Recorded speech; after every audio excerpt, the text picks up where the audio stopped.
Hello, this is Gabe. And this is He's Josh. a person. Well, I'm he, him. What are you? I'm Giger, Okay. and Anyway. we're he's the Ow. vice president of the OC Conservatives, and I'm the president of the OC Conservatives. And today we saw some interesting information on the news that we thought would be important to talk about. Thank you. That was very informative. Anyway, so let's start with RFK Jr. Now,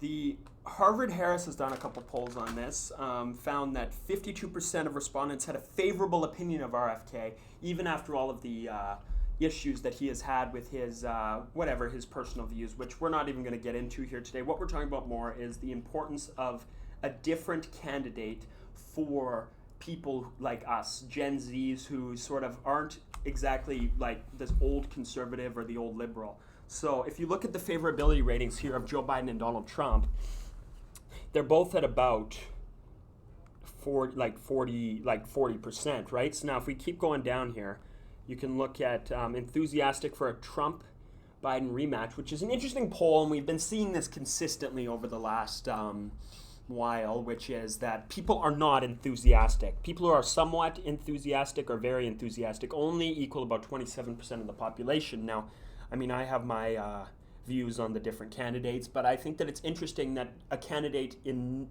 our day is able to support, or is able to not support, but rather get support from Both sides. both sides. Yeah. So I have a few polls here. A Harvard Harris poll found 52% of respondents had a favorable opinion of of RFK Jr., not John. I mean, God bless him, but he's not with us anymore. And his unfavorability rating, or his favorability rating, is higher by 25 points than the second candidate. So that's That's pretty crazy. that's like I've never seen that in my entire life, and I'm not that old, so I'm not that 34% you said had a good opinion of Kennedy, had a favorable opinion.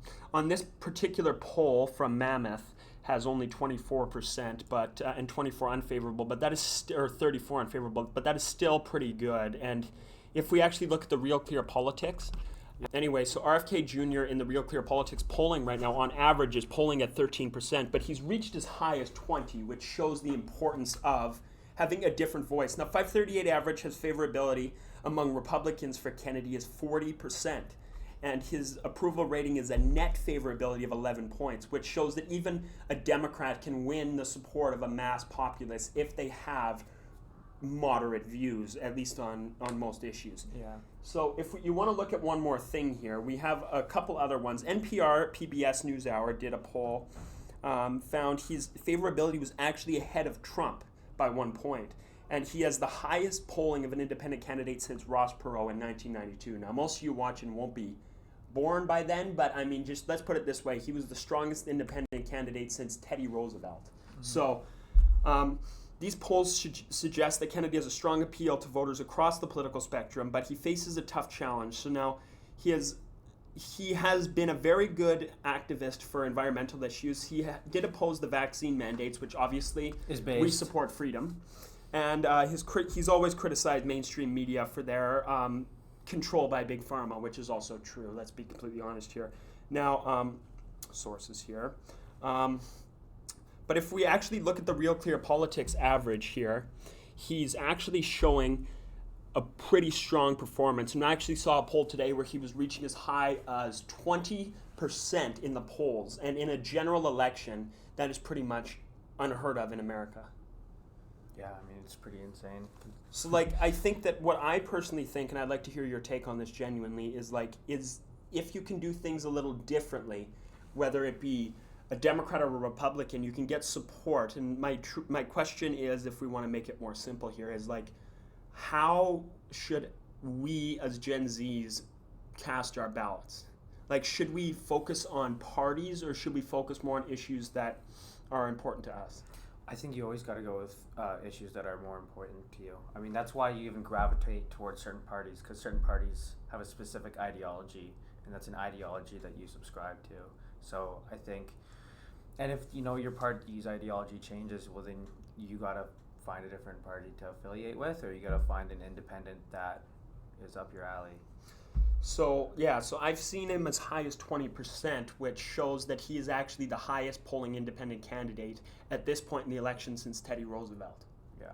And Teddy Roosevelt was second place in that election. So the Republicans were third, he was second, and then the Democrats were first. Yeah. So like with RFK Jr. here. That's right. He is running as an independent now. Yeah. So if you look at this here, actually this polling is interesting. It actually has Trump up on average in polling these numbers. Trump is actually up 5 points.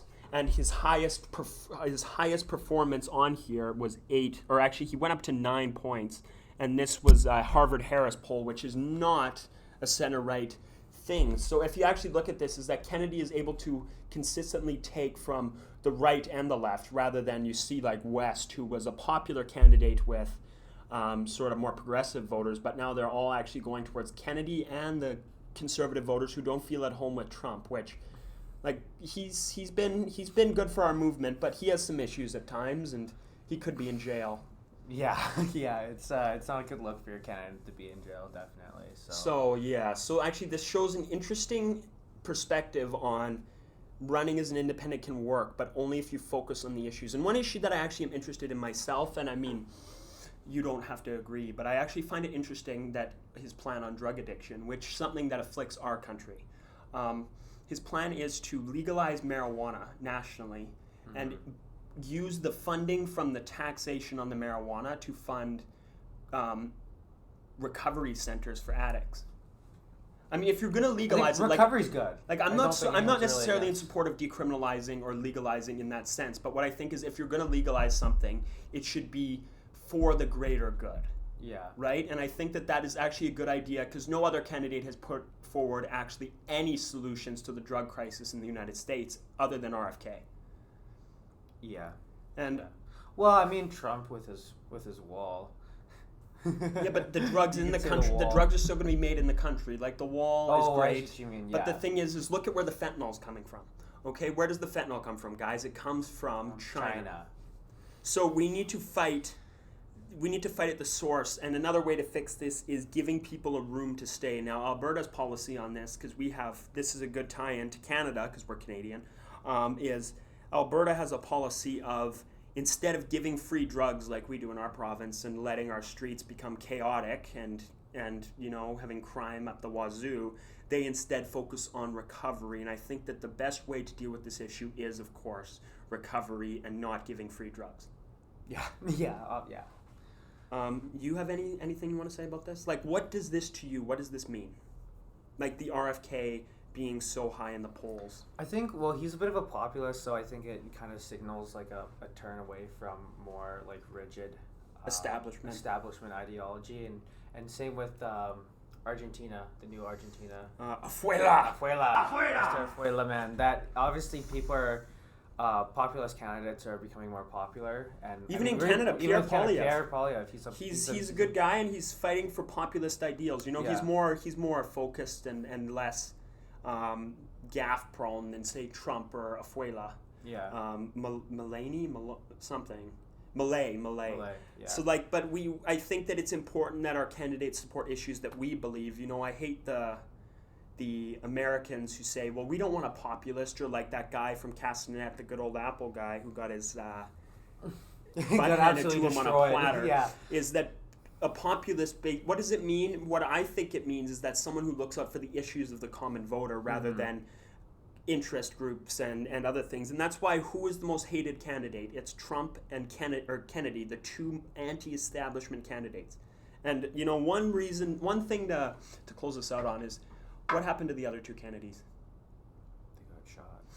The reasoning behind it is that they fought the establishment, and people. More specifically, Pharma, well, not them. They fought the CIA. They fought CIA. But the thing Trump's is, gonna try and fight CIA. Well, I sure hope he does. We'll What needs to happen is people's issues need to be represented in our bases of power, not issues of the establishment and the big companies. That's why Pierre is so popular in our country, and why he's leading by almost 20 points on our dear leader Justin Trudeau. All hail the leader. I think that populism is an important part of our movement moving forward. And I think that we need to focus on the voter, focus on making people's lives a little bit better, and focus on giving people, as some of our buddies like to say, is a big citizen and a small government, I think, is the best solution to our current issues nowadays. Yeah. You agree? Well, on that note, thank you guys for listening to the video. I'm sorry it's a shorter one, but we'll be coming up Short more and soon. sweet. Short and sweet like things should be, I guess. I don't know. Anyway, guys, thanks for watching. Thank you. Yeah, take care, Al.